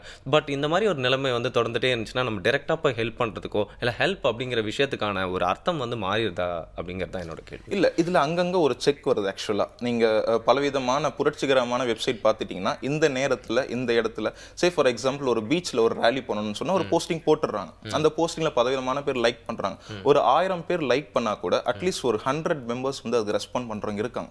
ஸோ இந்த டைமுக்கு இந்த இடத்துல இதுக்கான ஒரு ரேலி ரன் பண்ண போகிறோம். ஃபார் எக்ஸாம்பிள் ஒரு ஹெல்மெட் வந்து ரொம்ப தலைக்கவசம் ரொம்ப வந்து முக்கியமானது. இப்போ கொஞ்சம் சமீப காலத்துக்கு முன்னாடி பார்த்தீங்கன்னா ஒரு ஆக்டர் வந்து அதை ப்ரொமோட் பண்ணுற மாதிரி பீச்சில் ஒரு தலைக்கவசம் அணிந்து ஹெல்மெட் அணிந்து ஒரு ரேலி பண்ணணுன்ற ஒரு ப்ராப்ளம் வந்தது. ஸோ அது சோஷியல் மீடியாவில் போடும்போது பலவிதமான பாப்புலாரிட்டி கொடுத்து நிறைய பேர் லைக் பண்ணி ஆல்மோஸ்ட் 580 பீப்புள் ஒரு பைக்கில் அங்கேருந்து பண்ணாங்க. அது ஒரு புரட்சி உண்டாக்கிச்சு. ஸோ அதற்கான ஒரு வாய்ப்பு கூட அது வந்து அமையுது. கிரேட். ஆனால் வந்து நான் சொல்கிறதெல்லாம் பார்த்தா நீங்கள் சொல்கிற ஆன்சர்ஸையும் பார்த்தா வந்து சோஷியல் மீடியாவில் வந்து யார் எப்படிப்பட்ட மனிதர்கள் அப்படிங்கிறதையும் புரிஞ்சுக்கிறதுக்கு உண்டான வாய்ப்பு இருக்குது அப்படிங்கிறதையும் தெரிஞ்சுக்கலாம் இல்லையா. எவ்வளோ சூப்பரான ஒரு கான்வர்சேஷன் இருந்தாலும் கூட நடுவில் அங்கங்கே ஒரு பிரேக் தேவைப்படுது. ஆனால் அந்த சோஷியல் மீடியாவில் மட்டும் ஏன் ஒரு பிரேக்கே எல்லாம் போயிட்டு இருக்குன்னு தான் தெரியல. அண்ட் சில பேர் வந்து பார்த்தீங்கன்னா இப்போ அது வேறு லெவலில் வேறு போயிடுச்சு அப்படின்னு சொல்லலாம் இல்லையா. ஃபர்ஸ்ட்லாம் வந்து ஒருத்தவங்களுக்கு பிடிச்சிருக்கு அப்படின்னா அவங்களை பார்க்கறதுக்காக வெயிட் பண்ணுவாங்க. அதில் ஒரு நாவல்ட்டி இருக்கும், பார்க்க போகிறோம் அப்படின்னு சொல்லிட்டு ஒரு கியூரியாசிட்டி இருந்துகிட்டே இருக்கும். இப்போ வந்து காலைல ஏன் சொன்னேன் நீ ப்ரஷ் பண்ணுறதுக்கு முன்னாடி ஒரு பிக் கண்டிப்பாக அனுப்பியே ஆகணுப்பா அப்படின்னு சொல்லிடுறாங்க. அதுக்கப்புறம் நேத்தி பார்த்த பேசி இன்னைக்கு பிடிக்காம போகுது அப்படின்னு சொல்லலாம் இல்லையா. அந்தளவுக்கு சோஷியல் மீடியா நிறைய வந்து காமெடியாக நடக்கிறது வந்து நம்ம பார்க்குறோம். இப்படியே வச்சுக்கலாம். ரொம்ப தூரத்தில் இருக்கவங்களாம் ரொம்ப பக்கத்தில் கொண்டு வருது சோஷியல் மீடியா. அதுவே பக்கத்தில் இருக்கவங்க ரொம்ப தூரத்தை தள்ளி வைக்கிற மாதிரி இருக்கு. சீரியஸாக அந்த கால ரிலேஷன்ஷிப்லாம் எவ்வளோ ஸ்ட்ராங்காக இருக்குன்னா நாங்களாம் நிறைய தேவையில்லாத விஷயங்கள் பேசிக்கவே இல்லை. நீங்கள் தேவையில்லாத விஷயங்களோட அதிக லெவலில் பேசிட்டே போயிட்டே இருக்கீங்கனால தான் நிறைய ப்ராப்ளம்ஸ் வருதுன்னு சொல்லிட்டு பெரியவங்களாம் சொல்கிறாங்க. அது ஒரு உண்மை இருக்கும் அப்படின்னு எனக்கு தோணுது. இப்போ நம்மளும் ரொம்ப அதிகமாக பேசுகிற மாதிரி இருக்கு. நீங்கள் சோஷியல் மீடியா டே அப்படின்னா எல்லாருக்கும் லைக் கமெண்ட் ஷேர்லாம் மைண்டில் வருமே. நீங்கள் வந்து பார்த்தீங்கன்னா நிறைய விஷயங்கள் ரொம்ப வந்து ஃப்ராங்காக பேசிட்டு இருக்கோம் அப்படின்னு சொல்லலாம். யாருக்கும் தெரியாத விஷயம் இல்லை, எல்லாருக்கும் ரொம்ப தெரிஞ்ச விஷயத்தை பற்றி தான் நம்ம வந்து சின்ன சின்ன தாட்ஸ்லாம் வந்து அப்படியே ஸ்ப்ரவுட் பண்ணுற மாதிரி நிறைய விஷயங்கள் சொல்லிட்டு இருக்கோம்னு நினைக்கிறேன். பட் கான்ஃபிடன்ஸ் வந்து ரொம்ப குறையறதுக்கு வந்து சோஷியல் மீடியா சில இடத்துல ஒரு காரணமாக இருக்கும் அப்படின்னு நான் நினைக்கிறேன். ஏன்னா வந்து பார்த்தீங்கன்னா சில பேர் அவங்களோட பிக்சர்ஸே போட மாட்டாங்க, இல்லைனா அவங்களோட பிக்சர்ஸை இல்லை அவங்களோட ஆக்டிவிட்டீஸை வந்து இன்னொருத்தவங்களோட லைஃப் கூட வந்து பார்த்து கம்பேர் பண்ணிட்டு ரொம்ப அவங்களே அவங்க டிஸ்கரேஜ் பண்ணிக்கிறாங்க கூட சொல்லலாம் இல்லையா. சீரியஸாக இப்போ நீங்கள் சொன்ன நிஜமே உண்மை தான். ஃபோட்டோ ஸ்டோரின்னு ஒன்று இருக்குது. அது வந்து நீங்கள் நம்ம பார்க்கும்போது அந்த ஃபோட்டோக்கு வேறு ஸ்டோரி இருக்க மாதிரி இருக்கலாம். ஆனால் இன்னொரு பக்கம் அந்த ஃபோட்டோக்கு வேறு ஸ்டோரியும் இருக்கலாம். நம்ம பார்க்கும்போது ஆஹா உலகத்தில் எல்லாருமே சந்தோஷமாக இருக்காங்களே, நம்ம மட்டும்தான் இப்படி இருக்கோமா அப்படிங்கிற மாதிரி ஃபீல் பண்ணுற வைக்கிற அளவுக்கு நம்ம ஃபேஸ்புக்கு இந்த மாதிரி பல சோஷியல் மீடியா நம்ம கழுத்தில் கத்தி வைக்கிற மாதிரி ஃபீல் கொடுக்கும்ல. ஸோ நம்ம மைண்ட் நம்ம கண்ட்ரோலில் இருக்கணும். நம்மளோட கான்ஃபிடன்ஸ் எப்பவுமே நம்ம விட்டு கொடுக்கூடாது. எப்பவுமே நம்மளுக்கு நம்ம ஸ்பெஷல் அப்படிங்கிறது வந்து உணர்த்துற மாதிரி நிறைய விஷயங்கள்லாம் வந்து ரியாலிட்டி அதோட சம்மந்தப்பட்டு ரொம்ப கிட்ட பேசிட்டு இருக்கோம்னு சொல்லலாம். சோஷியல் மீடியா டேல கெஸ்ட் கிட்ட நிறைய கொஸ்டின்ஸ் இருக்குது, கேட்கறதுக்கு பேசலாம். நான் இன்னொரு பக்கம் வந்து இந்த சந்தேகம் வருது. ஏன்னா நமக்கு வந்து மெசேஜில் எப்படி நீங்கள் பாருங்கள் இவ்வளோ ஜெயிச்சிருக்கீங்க அப்படிலாம் வரும்போதும் இல்லை வந்து இத்தனை பேருக்கு ஃபார்வர்ட் பண்ணுங்க அப்படின்னு வரும்போது கூட வராத ஒரு டவுட்டு ஃபேஸ்புக்கில் வந்து இப்போ ஃபேஸ்புக்கில் எந்த ஒரு மீடியா வந்து எடுத்துக்கோங்களேன், அந்த இடத்துல வந்து அவங்க சப்போஸ் நீங்கள் வந்து இப்போ ஒரு குழந்தைக்கு இவ்வளோ ரூபாய் தேவைப்படுது, நீங்கள் வந்து ஃபார்வர்ட் பண்ணிங்கன்னா கண்டிப்பாக இதை ஷேர் பண்ணிங்கன்னா கண்டிப்பாக உங்களுக்கு அந்த அமௌண்ட் அவங்களுக்கு போய் சேரும் அப்படின்னு அவங்க சொல்லும்போது நம்புற மாதிரியும் இல்லை. பட் அதே சமயம் ஃபார்வர்ட் பண்ணாமலையும் ஷேர் பண்ணாமலையும் இருக்கவும் முடியல. அது என்ன விஷயம் கிடையாது, கொஞ்சம் டீட்டெயிலாக சொல்லுங்கள். அதுதான் நான் முன்னாடி சொன்னது மாதிரி நான் ப்ராஃபிட் ஆர்கனைசேஷனும் இருக்குது, ப்ராஃபிட் ஆர்கனைசேஷனும் இருக்குது. எந்த ஒரு ப்ராஃபிட் ஆர்கனைசேஷனும் வந்து இப்படி சம்மந்தமானது செய்ய மாட்டாங்க. ஸோ நான் ப்ராஃபிட் ஆர்கனைசேஷன் ஒரு புரட்சி உண்டாக்குறதுக்காக அந்த காரியங்கள் செய்யறதுக்கான வாய்ப்பு இருக்குது. ஆனால் ஒரு சர்வேல சொல்கிறாங்க 91% அப்படி வர இதெல்லாமே வந்து ஃபால்ட்டு தான் சொல்கிறாங்க. இப்போ வாட்ஸ்அப்பில் நீங்கள் கிடைக்கும்போது பார்த்தீங்கன்னா இதை ஃபார்வர்ட் பண்ணுங்கள் உங்களுக்கு இமீடியட்டாக ரீசார்ஜ் ஆகும்னு சொல்லி.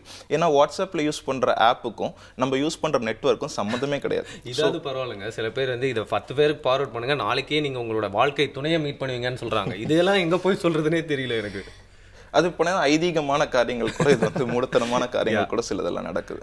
ஸோ அதெல்லாம் அவாய்ட் பண்ணுறது நல்லது. ஆக்சுவலாக பார்த்தீங்கன்னா நான் முன்னாடி சொன்ன மாதிரி வாட்ஸ்அப்பில் நீங்கள் வந்து ஒரு 10 மெசேஜ் நீங்கள் ஃபார்வர்ட் பண்ணீங்களா இவ்வளோ ரீசார்ஜ் ஆகுன்ற மாதிரி எல்லாம் நிறைய இப்போ வந்திருக்கு. ஸோ அவங்களுடைய கருத்தை வந்து பகிர்ந்துக்கிறதுக்கு இப்படிப்பட்டதான ஒரு தவறான ஒரு வழிமுறையை யூஸ் பண்ணுறாங்க. ஸோ அதை அவாய்ட் பண்ணுறது நல்லது.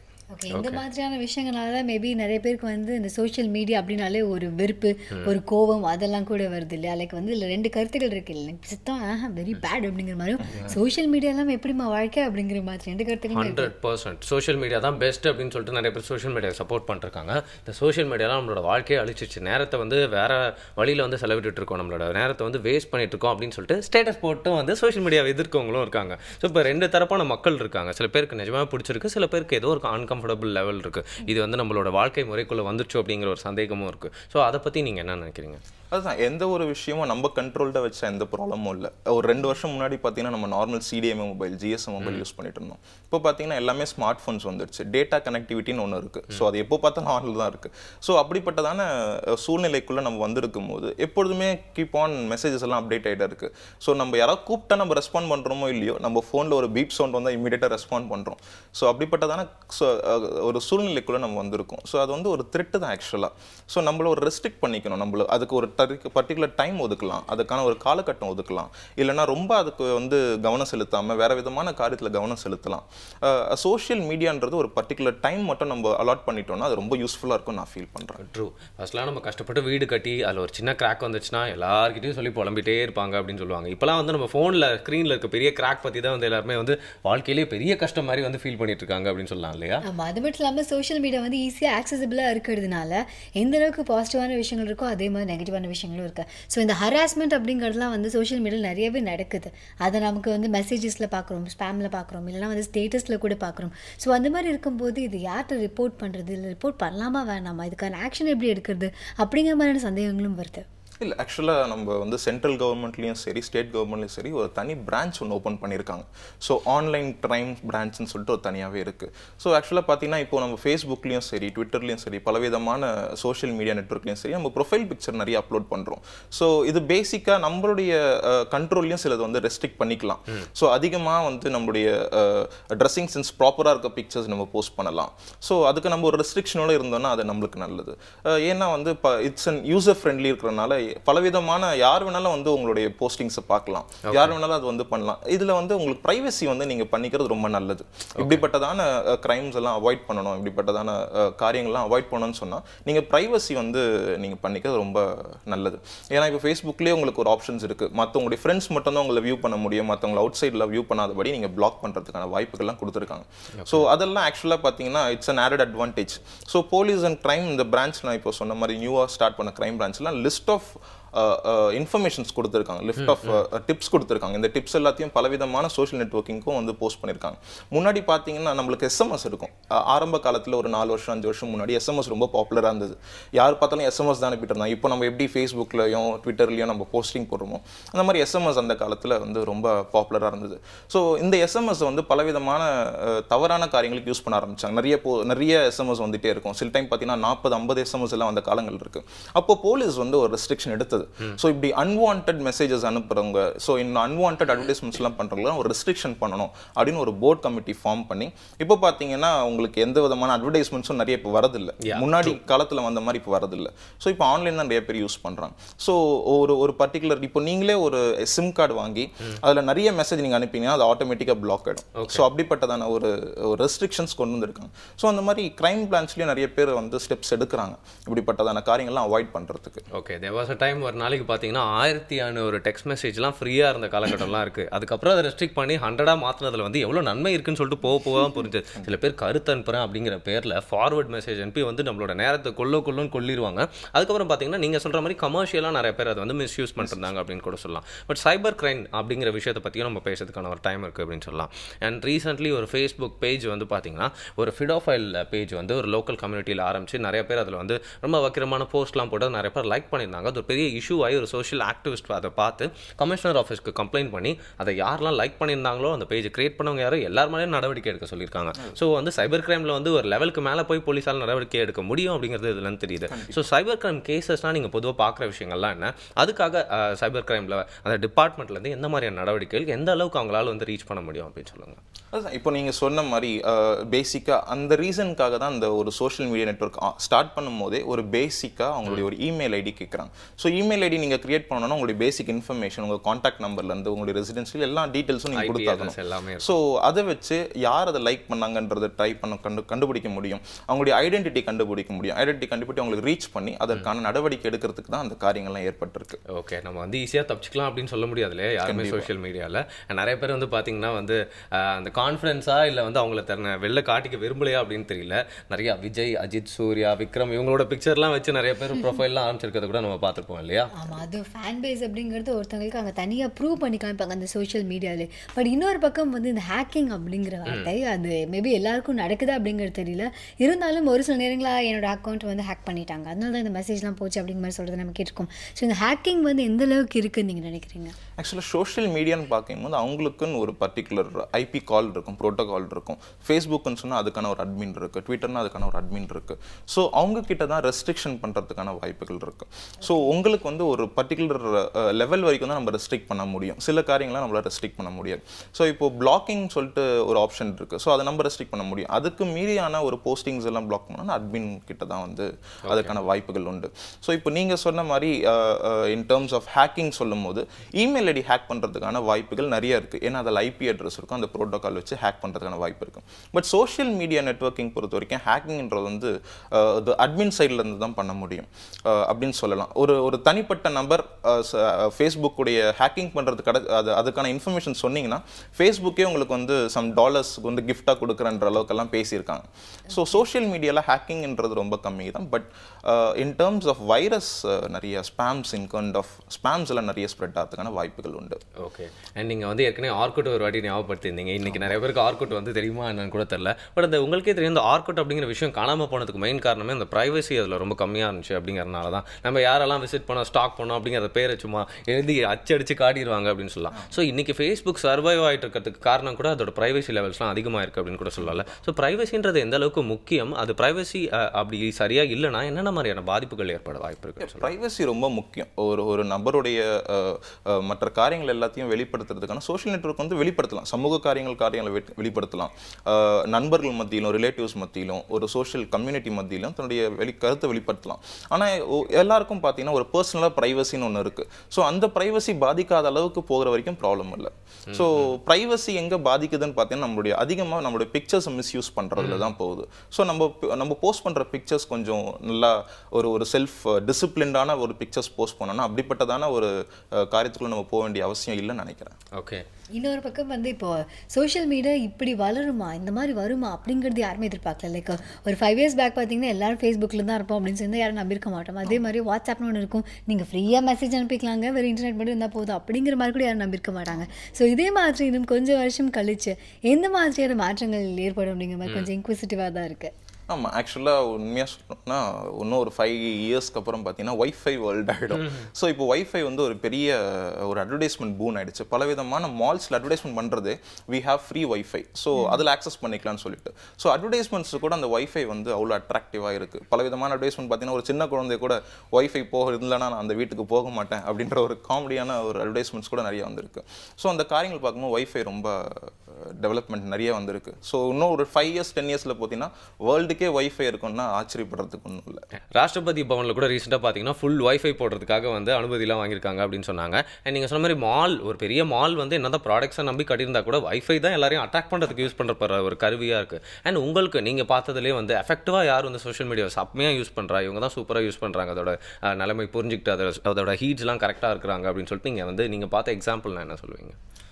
கரெக்டாக யூஸ் பண்ணுறேன்னு சொல்லிட்டு பார்த்தீங்கன்னா நீங்கள் ஒரு சின்ன ஸ்கூல் போகிற பையன்லேருந்து வயசானவங்க வரைக்கும் எல்லாருமே யூஸ் பண்ணுறாங்க சோஷியல் மீடியாவை.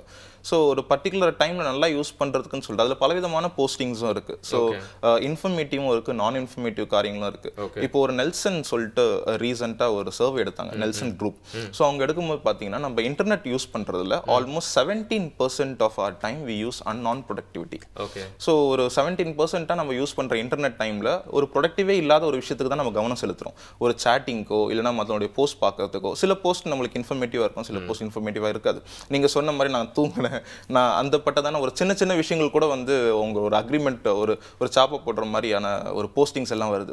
ஸோ அப்படிப்பட்டதான காரியங்கள்லாம் அவாய்ட் பண்ணிட்டு இன்ஃபர்மேட்டிவாக இருக்கிறது மட்டும் நம்ம போடணும்னா நம்மளுடைய நோக்கங்கள் நல்லாயிருக்கும். ஓகே, எப்போவுமே வந்து நாலேஜை ஷேர் பண்ணிக்கும் போது தான் உலகத்தில் இருக்கவங்க நிறைய பேருக்கு வந்து இன்னும் நாலேஜ் வச்சிருக்காங்க அப்படிங்கிற மாதிரி ஒரு டேர்ம் ஒன்று சொல்லுவாங்க. ஸோ நல்ல விஷயங்கள் கரெக்டாக ஷேர் பண்ணுறப்போ சோஷியல் மீடியா வந்து எந்த அளவுக்கு கரெக்ட் அப்படிங்கிறது வந்து நீங்கள் சொல்கிறது வந்து புரியுது. அண்ட் சோஷியல் மீடியாவை பற்றி நம்ம இவ்வளோ நேரம் பேசுறதுக்கு இவ்வளோ விஷயங்கள் இருக்குன்னா நம்ம லைஃப்பில் இன்னும் பேசாத விஷயங்கள் சோஷியல் மீடியாவை பற்றி எவ்வளோ இருக்குது இல்லையா? நம்ம லைஃபே அதுக்குள்ளே போயிட்டுருக்கு அப்படிங்கிறது ஒரு கண்டிப்பாக ஒத்துக்க வேண்டிய ஒரு உண்மை அப்படின்னு சொல்லலாம் இல்லையா? நீங்கள் இங்கேருந்து உட்காந்து யாரோட லைஃபை வேணாலும் நீங்கள் இங்கேருந்தே பார்க்கலாம். முதல்ல ஒரு செலிபிரிட்டினா அவங்க என்ன பண்ணுறாங்க ஏது பண்ணுறாங்க அப்படிங்கிறது யாருக்குமே எதுவுமே தெரியாது. அதனால தான் அவங்க ஒரு ரேஞ்சில் மேலே இருந்தாங்க. இப்போ அவங்களும் கொஞ்சம் கொஞ்சமாக நம்ம பப்ளிக்கோட மிக்ஸ் ஆகிற அளவுக்கு நம்மளோட ரீச் வந்து அவ்வளோ ஈஸியாகவும் இருக்குது. சரியாக சொன்னீங்க. இப்போ நம்மளே வந்து அதை பற்றி பேசுகிறோம் அப்படின்னா வந்து யாருமே அதை டிபேட் பண்ணி வந்து ஒரு டெசிஷன் சொல்லவே முடியாது அப்படின்னு நினைக்கிறேன். இன்றைக்கி நம்ம பேசிட்டு இருக்கிறது அது பாயிண்ட் ஆஃப் வியூவில் இப்படிலாம் இருக்கா அப்படின்னு தெரிஞ்சுக்கிற மாதிரி தான். இன்ஃபேக்ட் நம்ம ஷோவை பற்றிய ப்ரொமோஷன் அப்படிங்கிறது கூட நம்ம வந்து ஃபேஸ்புக்கில் தான் பண்ணிட்டு இருக்கோம். எல்லாருமே பாருங்கள் அந்த டைமில் வருது அப்படின்னு சொல்லிட்டு. ஸோ எல்லாருமே அதை யூஸ் பண்ணிட்டு இருக்காங்க. எப்படி யூஸ் பண்ணுறாங்க அப்படின்னு சொல்லிட்டு நாங்கள் நிறைய கேள்விகள்லாம் கேட்டோம். ஸோ நீங்கள் வந்து டெக்னாலஜி வைஸும் நிறையா சொன்னீங்க அண்ட் ரியல் லைஃப்பில் எல்லாருமே புரிஞ்சுக்கிற மாதிரி ப்ராக்டிக்கலாகவும் நிறையா சொன்னீங்க அப்படின்னு சொல்லலாம். ஸோ ஃபியூச்சரில் எப்படி போகுதுன்னு சொல்லிட்டு எல்லாருமே வாண்டரிங்கோட முடிக்கிறோம் இந்த ஷோவை. Thank you so much for time and information. Thank you so much. இப்போ வந்து அவரும் வந்த கெஸ்ட்டும் வந்து நம்மளோட சோஷியல் மீடியாவிலேருந்து ஆரம்பிச்சு அதோட ப்ரைவசி அண்ட் பல விஷயங்கள் ஒரு வார்னிங் மாதிரிலாம் கூட பல விஷயங்கள்லாம் சொல்லிட்டு போயாச்சு. ஓகேவா? பட் இதே மாதிரி அவங்க சொல்கிற மாதிரி சோஷியல் மீடியாவில் ஒவ்வொருத்தவங்களும் ஒரு ரகமாக தான் இருப்பாங்கல்ல. கரெக்ட். ஒருத்தவங்க பார்த்தீங்கன்னா ஒரு பவர் மாதிரி இருப்பாங்க அப்படின்னு சொல்லலாம். ஃபார் எக்ஸாம்பிள் ஒருத்தங்களாம் வந்து நெருப்பு மாதிரி வந்து அவங்களோட கருத்துக்கள்லாம் இருக்கும். ஆனால் கிட்ட போய் தண்ணி ஊற்றினா பிஸ் அப்படின்னு அணிஞ்சிடுற மாதிரி இருப்பாங்க. அப்படின்னு நீங்கள் சொல்கிற மாதிரி ஒரு ரகம் அப்படிங்கிறது எனக்கு அந்த பஞ்சபூதங்கள் கூட தான் கம்பேர் பண்ணோம் அவங்கள அப்படின்னு தோணுது.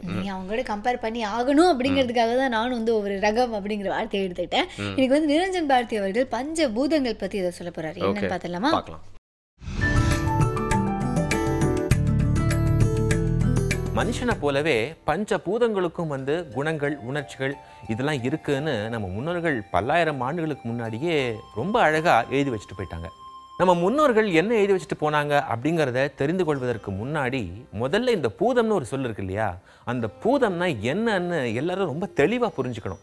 இப்போ பூதம் அப்படின்னாலே எல்லாரும் வந்து பேய் பிசாசு கோஸ்ட் அந்த மாதிரி ஒரு கண்ணட்டத்தோடையே பார்க்குறாங்க. ஆனால் பூதம் என்ற சொல்லுக்கான அர்த்தம் அது கிடையாது. பூதம் அப்படின்னா எலிமெண்ட் அப்படின்னு அர்த்தம்.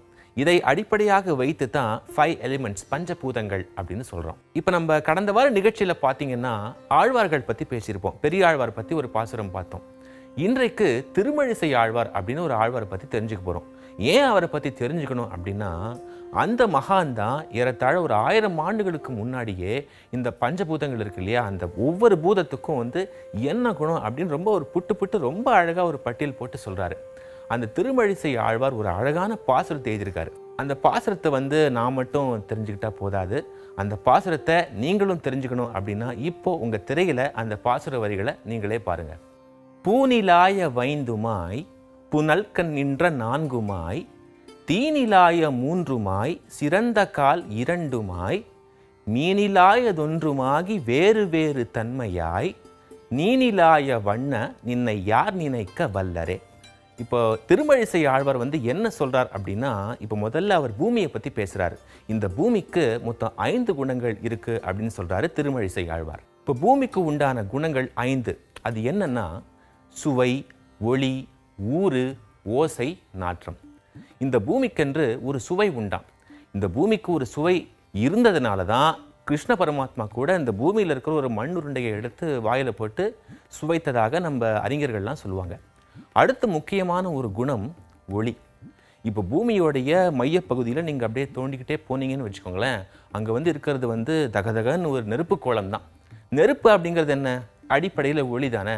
அதனால பூமிக்கு இருப்பது வந்து ஒளி அப்படிங்கிற இன்னொரு குணம். அடுத்தது ஓசை. இப்போ பூமி வந்து அண்ட வெளியில் சுழன்று கொண்டு இருக்கும்போது ஓம் அப்படிங்கிற அந்த ரீங்கார ஓசையோடே சுழன்று கொண்டு இருக்குமா.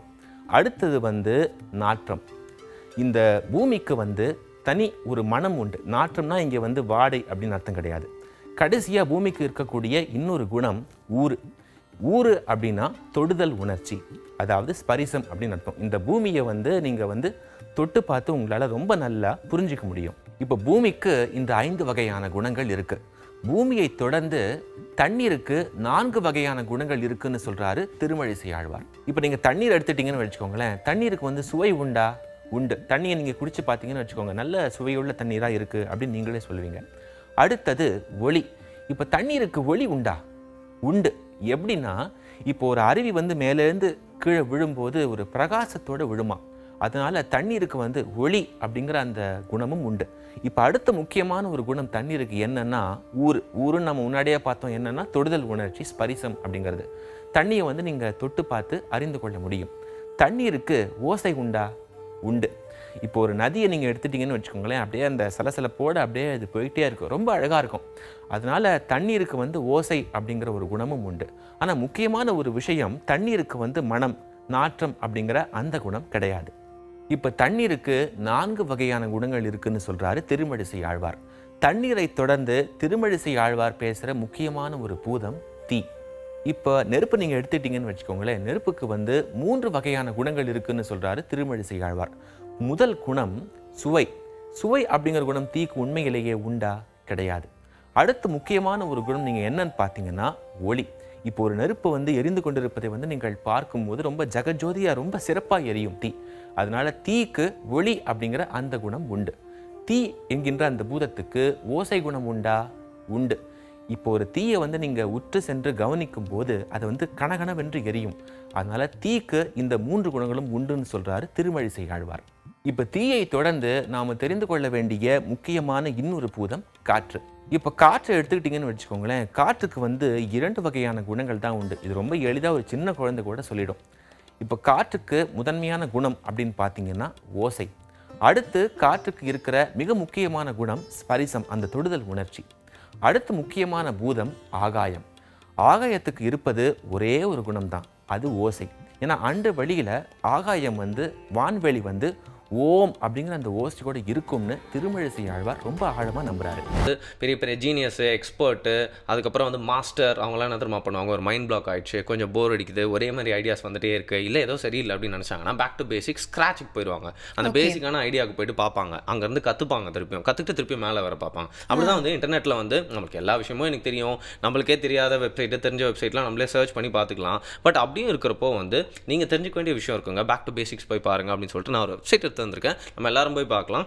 learnthenet.com அப்படிங்கிறது தான். Okay, 10 things to do, visit the nicest place on the internet அப்படின்னு சொல்லிட்டு இதில் நிறைய விஷயங்கள் இருக்குது. இப்போ நம்மளுக்கு தெரியாமல் இல்லைனா நம்மளே ஒரு ஐடியா வச்சு இன்டர்நெட்னா இதான் போல இருக்குது, சர்ச்னா இந்த ஃபார்மேட்லேயே தான் பண்ணோம், இந்த வெப்சைட்டில் தான் இதெல்லாம் இருக்கும் அப்படிங்கிற மாதிரி நம்ம வச்சு வச்சுருக்கோம். அந்த ஐடியாஸ்லாம் உடைக்கிற மாதிரி இன்டர்நெட்டை வந்து ஒரு வேற பாயிண்ட் ஆஃப் வியூவில் வந்து காட்டுற மாதிரியான வெப்சைட் தான் learnthenet.com அப்படிங்கிறது. ஓகே, நீங்கள் சொன்ன நிஜமே உண்மைதான். அதாவது சாதாரண ஒரு வேர்ட் டாக்குமெண்ட், அது நம்ம வந்து பல வருஷமாக கூட யூஸ் பண்ணிட்டு இருந்திருப்போம், இன்டர்நெட்டுக்கு முன்னாடி இருந்தே கூட யூஸ் பண்ணிட்டு இருந்திருப்போம். ஆனாலுமே அதில் நமக்கு தெரியாத ஆப்ஷன்ஸ்லாம் இன்னும் எக்கச்சக்கமாக இருக்குது. ஒரு சில பேர் ஒர்க் பண்ணலாம் பார்த்தா எல்லாம் ஷார்ட்கட் கீழே ஒர்க் பண்ணுவாங்க.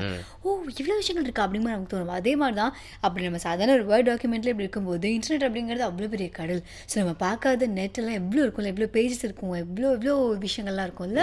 நீங்கள் சொல்கிற விஷயத்தை நான் அந்த அக்செப்ட் பண்ணிக்கிறேன். பேசிக்காக நம்ம யூஸ் பண்ணிட்டு இருந்தோம்ல அந்த காலகட்டத்தில், அதாவது கம்ப்யூட்டர் வந்து நம்ம வந்து எல்லாருமே யூஸ் பண்ண ஆரம்பிச்சு அந்த காலகட்டத்தில் யூஸ் பண்ணுற சாஃப்ட்வேரில் இருக்க நிறைய ஆப்ஷன்ஸ் கூட நிறைய பேருக்கு இப்பெல்லாம் தெரியவே தெரியாது. அண்ட் இன்டர்நெட் எக்ஸ்ப்ளோரர் அப்படிங்கிறது ஒரு பெரிய ஃபேமஸான ப்ரௌசர். அதை வந்து நிறைய பேர் இப்போ கிண்டல் பண்ணி மீம்லாம் கூட பண்ணுறாங்க. பட் அந்த இன்டர்நெட் எக்ஸ்ப்ளோரர்லேயே என்னென்ன ஆப்ஷன்ஸ் இருக்குது, என்னென்ன வசதிகள் இருக்குன்னு கேட்டால் கூட நிறைய பேருக்கு தெரியாது அப்படின்னு சொல்லலாம். ஸோ பேசிக்ஸில் போயிட்டு நிறைய விஷயங்களை கற்றுக்கிறது வந்து எவ்வளோ பெரிய ஜீனியஸாக இருந்தாலும் சரி, இல்லை சாதாரண நபராக இருந்தாலும் சரி, அது ஒரு சரியான விஷயம் அப்படின்னு சொல்லலாம். learnthenet.com learnthenet.com அப்படிங்கிற வெப்சைட் போய் பார்த்து பயனடைங்க. ஆமாம், நீங்கள் வந்து சின்ன குழந்தைக்கு சொன்ன மாதிரி பேக் டு பேசிக்ஸ் மாதிரி ஒவ்வொரு எழுத்தாக ஸ்பெல் பண்ணி முடிச்சிட்டிங்க. ஸோ நீங்கள் சொன்ன வெப்சைட் அந்த அளவுக்கு யூஸ்ஃபுல்லாக இருந்தது. அது மட்டும் இல்லாமல் சோஷியல் மீடியா வந்து எல்லாருமே பயன்படுத்துகிறாங்க. ஸோ எந்த அளவுக்கு நம்ம இன்றைக்கி எஃபெக்டிவாக அதை பற்றி பேசியிருக்கோம் அப்படிங்கிறது உங்கள் ஃபீட்பேக்லாம் அனுப்பலாம். feedback@pudhugam.tv அப்படிங்கிற மெயில் ஐடிக்கு. எக்ஸாக்ட்லி. ஸோ நாங்கள் இவ்வளோ விஷயங்கள் வந்து சோஷியல் மீடியா சம்மந்தப்பட்டோம், இன்டர்நெட் சம்மந்தமாகவும் பேசணும். ஸோ இன்றைக்கி வந்து ஃபீட்பேக் அப்படிங்கிறது எந்த அளவுக்கு முக்கியமாக நாங்கள் ஃபீல் பண்ண போகிறோம்னு நீங்கள் வந்து தெரிஞ்சு வச்சிருப்பீங்க அப்படின்னு நினைக்கிறேன். நீங்கள் இன்றைக்கி டாபிக் பற்றி என்ன நினைக்கிறீங்க, அண்ட் சோஷியல் மீடியா உங்களோட லைஃப்பில் என்ன மாதிரியான ப்ளஸஸ் அண்ட் மைனஸஸ்லாம் கொண்டு வந்திருக்கு அப்படிங்கிறத எங்கள் கூட ஷேர் பண்ணிக்காங்க. இது ஒரு பேசிக் ஹியூமன் ரிசர்ச் மாதிரி கூட நம்ம யூஸ் பண்ணிக்கலாம் இல்லையா? அண்ட் நாளைக்கு இதே மாதிரி யூஸ்ஃபுல்லான எல்லாருக்கும் பிடிச்ச ஒரு இன்ட்ரெஸ்டிங்கான டாபிக்கோட உங்களை வந்து மீட் பண்ணி உங்களோட டேவை இன்னும் ரெஃப்ரெஷ் பண்ணுறோம். புதிய FM ஸ்டேஷனில் இது இனியவை என்று வாரு என்ன